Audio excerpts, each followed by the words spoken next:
We began to spend more time together after that. Weekends turned into weekdays, laughter into late-night talks, holding hands, stealing kisses. It was a dance neither of us had led before, but we moved together in perfect harmony. Her husband came back a month later. I was working in the yard when Rebecca came out. Her face was pale, her eyes downcast.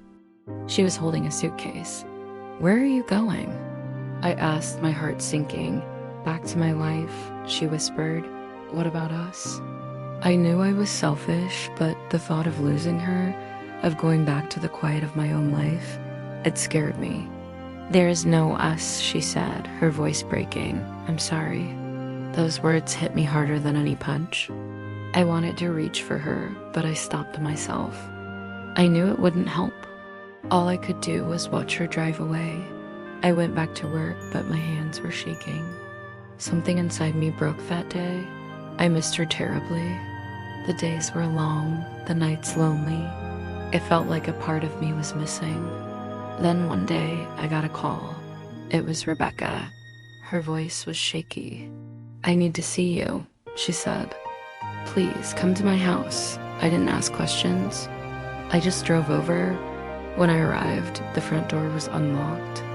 She wasn't home, so I went to find her. I found her in the bedroom. She was crying. I sat on the edge of the bed and took her hand. "What's wrong?" I asked. She looked up at me, her eyes filled with tears. He left me," she whispered. "He left you?" I felt a surge of anger.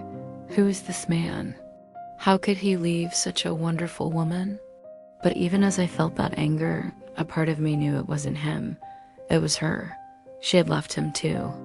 It was evident in the way she carried herself, the new fire in her eyes. She was done being the dutiful wife, the obedient girl who put everyone else's needs before her own. In that moment, I knew she was choosing her life. And even though a part of me wanted to hold her back, to keep her for myself, I knew she had to go. "You're free now," I said, my voice thick with emotion. "Free from what?" she asked. I didn't know how to answer her. Free from the life that had been stifling her, free from the expectations that had been weighing her down, free to finally be herself. But how do you explain something like that? Instead, I just held her, letting her cry on my shoulder. "Thank you," she whispered when she finally pulled away. "For what?" I asked. "For understanding," she said. And then she did something that surprised me. She leaned in and kissed me. It was a goodbye kiss, but it was also more than that. It was a thank you, a farewell, a beginning. As she pulled away, she said, "This isn't goodbye." And I knew she was right. This wasn't goodbye. It was just the end of one story and the beginning of another.